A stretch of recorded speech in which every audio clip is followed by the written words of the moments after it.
Kembali rakyat bersuara. Saya sebelum ke Babe Haikal yang tadi mau interupsi, saya ke iya iya, ke Bung Hensat dulu, silakan Bung Hensat. Nggak apa-apa, kalau Babe lupain mau interupsi apa nggak apa-apa.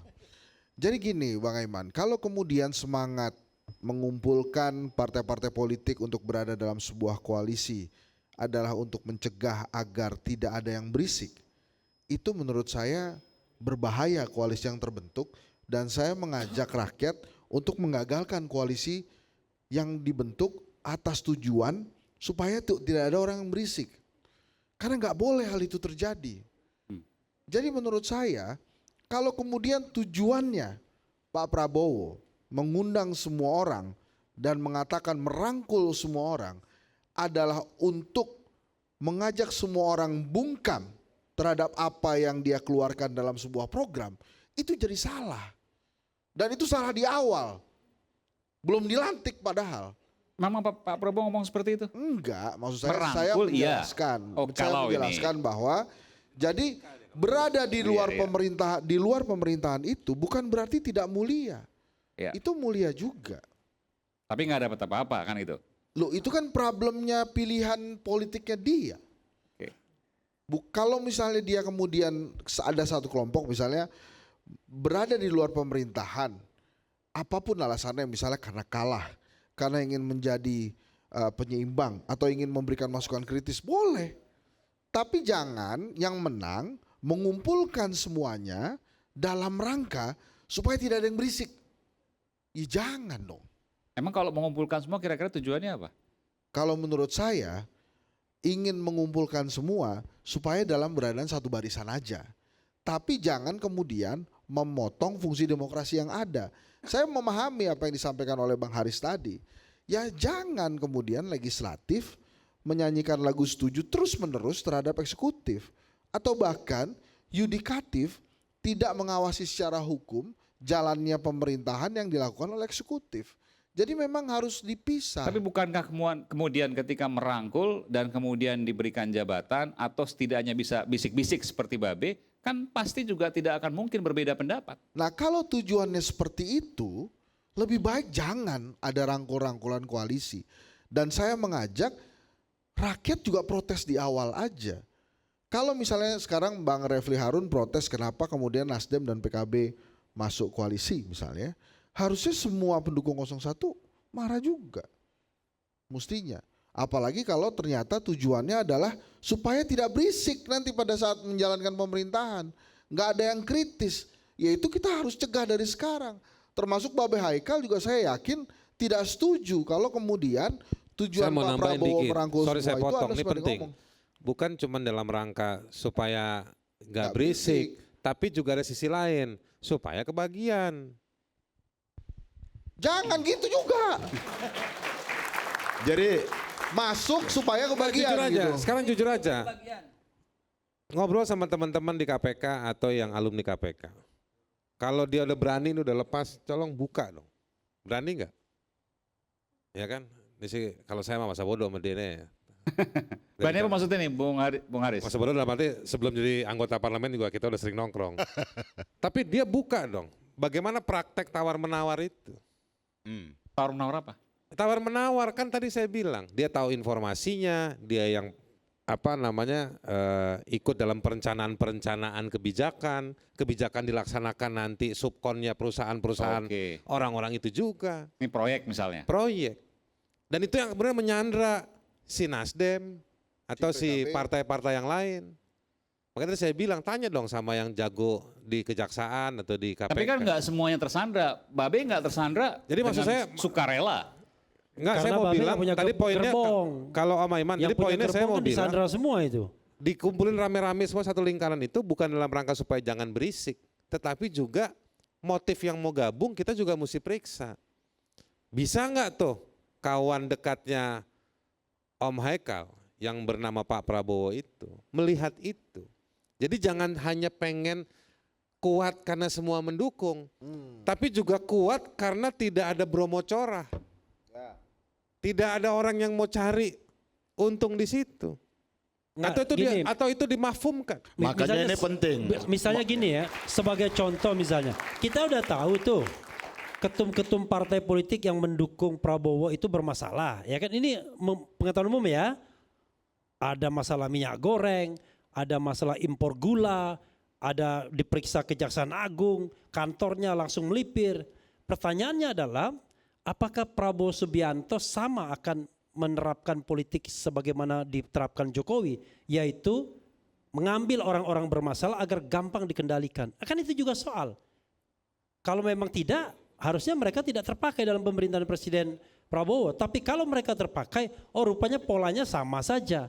Artinya Prabowo tidak yakin bahwa kalau dia menerapkan demokrasi, transparansi, partisipasi, maka Indonesia akan jauh lebih baik.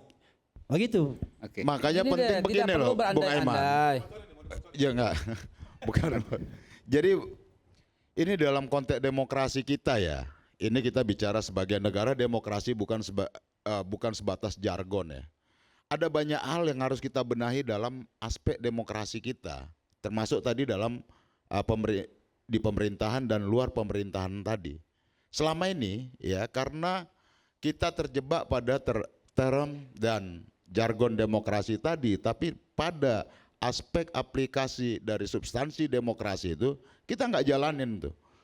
Nah, ini yang tertanam sejak zaman Orde Baru. Kalau dianggap sebagai di luar pemerintahan itu dianggap akan mengganggu pemerintahan. Tidak selalu begitu. Itu stigma yang melekat sehingga kemudian kita belum mampu memberikan ruang dalam aspek pelembagaan demokrasi tadi, baik yang ada di dalam pemerintahan, partai politik yang di pemerintahan, maupun yang di luar pemerintahan. Di Amerika atau di berbagai negara-negara demokrasi lainnya, di luar pemerintahan itu sama baiknya dengan di pemerintahan. Karena pelembagaan demokrasi terjaga, bahkan pembiayaan terhadap partai politik yang di luar pemerintahan pun ada. Itulah konsistensi dan konsekuensi kita menjaga demokrasi tadi, Pak. Nah, apakah hari ini diperlukan penyeimbang untuk pemerintahan tadi yang berada di luar pemerintahan? Penting, Pak. Karena apa? Kita mencegah pemerintahan yang menjadi monster atau leviatan. Kalau semuanya berkumpul dalam satu kepentingan mengelola pemerintahan dengan semangat oligar tadi, Pak. Yang hari ini kan terjadi itu. Apakah dalam 10 tahun saya di pemerintahan ini, saya tidak melihat ada partai oposisi yang efektif tuh membangun komunikasi dan mengajak partisipasi masyarakat untuk bersama-sama mengkritik kebijakan-kebijakan pemerintah. Contoh umpama dalam undang-undang Omnibus Law, tenaga kerjaan, ada banyak lain-lain ya yang itu harus di luar pemerintahnya, oposisinya juga harus efektif. B, silakan B. Begitu. Makasih. Saya sebenarnya sampai lupa apa yang harus saya potong tadi ketika dalam segmen sebelumnya. Tapi disebutkan, saya bantu gini, kalau lagi, seandainya sistem berjalan, orang seperti Babe ini nggak perlu, karena sistem berjalan, jadi nggak perlu ordal, gitu ya kurang lebih ya. Enggak gini. Tapi kalau seandainya sistem nggak berjalan, maka orang seperti Babe ini banyak yang deketin, jangan-jangan bisa jadi makelar. Dan juga kadang-kadang orang masuk ke pemerintahan untuk jadi ordal. Karena dekat dengan presiden, kan begitu. Oke, begini. Kan alamiah saja. Do not jump to the conclusion with little bit information. Ya. Jangan lompat kepada kesimpulan dengan informasi yang sesaat dan sedikit. Tadi dikatakan spesial, istimewa, saya bantah itu. Nggak ada orang istimewa, nggak ada orang khusus, nggak ada orang spesial. Beliau terakses oleh semua. Beliau mudah sekali, bahkan seorang anak kecil yang umur cuman berapa tahun tuh, yang menangis ya ketika beliau dihina, itu sampai loh ke sosial media dan sampai loh ke beliau, dan beliau ikut komentari loh. Beliau tuh orangnya seperti itu gitu. Pak Prabowo maksudnya. Yes, ya. Beliau bukan orang the untouchable, hanya oleh orang inner circle saja yang bisa membisik. Tidak. I guarantee you tidak begitu, Bang. Kalau sekarang nih. Kalau I guarantee itu berarti orang dekat nih, ordal ini. Karena bisa menggaransi dia. No. Gimana coba? Kita nggak perlu garansi. Ya. Yang perlu Tadi Bang dibahas Refli adalah semakin Prabowo. banyak Babe Haikal semakin menjelaskan dan semakin yakin kita dia ordal. Bukan, kita ini Makin menjelaskan. No, jangan. Ya, biarkan Sekali lagi Babe saya dulu. bilang, Silakan, don't jump Babe. to the Silakan, conclusion. Teman-teman ini melihat kebijakan Pak Jokowi yang apapun yang tadi disampaikan, tiba-tiba mengatakan, wah kira-kira Pak Prabowo ke depan akan begitu nih. Jangan juga seperti itu dong. Iya kan? Nggak boleh juga seperti itu. Orang nanti dilantik bulan Oktober kok tiba-tiba kok dibawa-bawa semua apa yang salah di pemerintahan yang dulu dikhawatirkan. Boleh saja deh kalau mengkritik, tapi kalau umpamanya tanpa kata jika diterangkan. Tadi saya juga kritik Bung Hensat tadi yang udah ditambahkan oleh Bung Haris ya, ada jikanya. Jadi teman-teman sekalian, cobalah sekarang berpikir positif, optimis, sambil memberikan kritik yang membangun, bukan yang menakut-nakuti rakyat dengan wacana-wacana jangan-jangan ntar kayak begitu lagi, jangan-jangan ntar kayak begitu lagi. Ya enggak juga seperti itu. Beliau enggak pernah, beliau kalau salah disalah, berapa kader Gerindra yang ketangkap KPK? Ada juga kan, dan beliau enggak. PDIP juga banyak. Ya. Waktu zaman Pak Jokowi PDIP juga PDIP banyak. juga banyak, artinya enggak sontoloyo amat gitu loh. Saya pribadi nggak nuduh kayak gitu. Cuma ada poin menarik positif tadi tuh. Bahwa Pak Prabowo nanti nggak kayak gitu lagi kan, kayak kemarin-kemarin. Nah sekarang pertanyaan pentingnya gimana caranya Prabowo memperbaiki kesalahan Jokowi 10 tahun.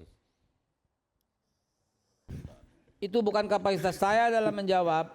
Itu dia, itu penting tuh kalau misalnya Babe Haikal mengatakan bahwa Pak Prabowo nggak kayak gitu, dia nanti nggak seperti yang dituduh teman-teman. Yang teman-teman tuduh ini kan sebenarnya Kekhawatiran. punya referensi ke 10 tahun terakhir. Iya, ini logika. Nah, ini Tapi Pak Babe bilang tadi jangan samain dong, kan Ya, beda. iya. Ya, tapi kan harus diperbaiki. Harus diperbaiki. Gini, Harus ini, kan dikoreksi. ini pakai logika. Anda harus 10 tahun mengakses- kita menganggap ada kerusakan Anda harus demokrasi. mengakses program-program Lalu- beliau. Lalu kemudian ini keberlanjutan. Jadi yang dilanjutkan itu yang kemarin kan begitu. Iya. Ya Anda harus mengakses Kalau begitu kan program-program Anda berubah beliau. juga, perubahan juga dong. Kalau akses Harusnya sudah bukan dibaca. keberlanjutan. Anda harus mengakses Kalau berlanjut program-program ekonomi beliau, rusak, 1, hukum 2, rusak, 3 program-program politik unggulan gitu loh. Jadi yang mau dilanjutkan mana? Politik, ekonomi, sosial, budaya, hukum. Loh beliau sering katakan Rusak kok yang semua. baik dilanjutkan, yang tidak kita koreksi gitu kan Yang sering baik yang mana disampaikan. kira-kira? Yang baik misalnya apa? Loh, sekarang nggak- Misal ada contohnya dong yang baik itu. Sekarang Anda nggak merasakan kebebasan yang luar biasa di masa ini, di masa sekarang, kebebasan Nggak bicara. merasakan. Saya lebih baik zaman Gus Dur sama zaman Megawati. Iya, Bung Haris di sidang. zaman Gus Dur yang terbaik. Kalau soal kebebasan. Zaman Jokowi tidak regresif. Jimli Asidiki ketika menerima profesor di Melbourne University mengatakan demokrasi sedang regresif, dia bilang. Pak Jimli loh yang dekat dengan Prabowo. Apalagi Refli Harun ngomongnya pasti ngomong begitu juga. Bu, Jadi maksudnya semua sedang adalah makanya heran ketika orang bicara tentang keberlanjutan, apa yang mau dilanjutkan? Utang luar negeri mau dilanjutkan. Kemudian regresif, kemudian represif. Kan kita juga bingung. Kalau mau melanjutkan, ya lanjutkan yang baik. Tapi yang baik Tadi hilirisasi Kalau ya, kita bicara tingkat tentang kemiskinan di sekitar daerah nikel hilirisasi misalnya. meningkat. Oh, Faisal Basri bilang nggak ada bangsa sebodoh bangsa Indonesia ini di mana yang namanya governance nikel itu 90% buat China misalnya.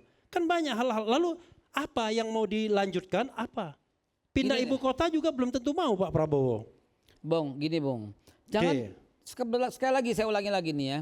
Jangan Anda menakut-nakuti rakyat dengan wacana-wacana yang seperti itu. Rakyat nggak takut. Loh. Anda takut nggak? Loh, Anda tercerdaskan nggak dengan pernyataan kita atau Anda takut? Takut nggak Anda? dia bisa tepuk tangan aja ini sebenarnya semuanya. Mahasiswa pasif semua ini. Ya, maka dari itu kembalilah dengan Ayo sekarang siapa yang pilih Prabowo kemarin?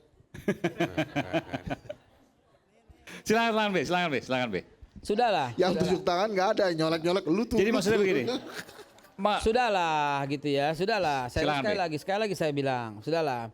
Mbok ya sekarang ini yang dibutuhkan itu adalah wacana ke depan, prasangka yang baik, melihat semua urutan-urutan program yang dicanangkan, melihat semua debat-debat yang disampaikan, melihat semua pidato-pidato politik yang disampaikan, Dan tagih, mengikuti, iya, dan tagih itu aja gitu loh. Ini belum mimpin, belum jadi, telah program terjadi makan siang justifikasi itu gitu loh. baru terlaksana Kalau 2029. belum mimpin, belum Gimana dilantik, telah terjadi justifikasi ini bakal begini, bakal begini, bakal begitu. Itu sudah Come dibilang on, gitu program loh. makan siang baru terlaksana Ya, coba. 2029. Sudah direvisi lagi kan mulai akhir 2024. Oh, akhir 2024 Iya. ya. Oh gitu, program makan siang. Informasi yang terakhir direvisi seperti itu. Betul ya Be ya? Saya tanya Pak Be nih. Kan ordal. Sedang dalam pembicaraan, Oh, sedang dalam pembicaraan. pembahasan, sedang melibatkan beberapa Tapi bukan 2029 kan? Karena oh bukan. Sedang dalam Jadi bukan 2029 sedang dalam Bung. pembicaraan, sedang Bung dalam Refli. pematangan, sedang Jadi jangan dalam salah diskusi, sedang dalam mengundang beberapa orang hebat untuk bicara bagaimana cara penerapannya dan Ya. seterusnya. Yang jelas bukan 2029. Ya enggak secepat mungkin dong, sebisa mungkin dong. Secepat mungkin. Dan ada prioritas-prioritas daerah lebih dulu, bukan Ya. langsung menyeluruh. 3T dan Dari lain Aceh sampai sebagainya. Papua langsung terjamin, tidak juga gitu loh. Babe kayaknya cocok jadi Bappenas. Sudahlah, udah apa lagi juga. Oke. Sesaat lagi kita akan dengarkan closing statement dari narasumber kita pada malam hari ini. Kita akan mendengarkan apakah negara ini butuh oposisi atau negara ini memang harus bersatu, demokrasi sejuk, dan kemudian pembangunan menjadi lancar. Yang mana kemudian yang akan disampaikan? Sesaat lagi di Rakyat Bersuara.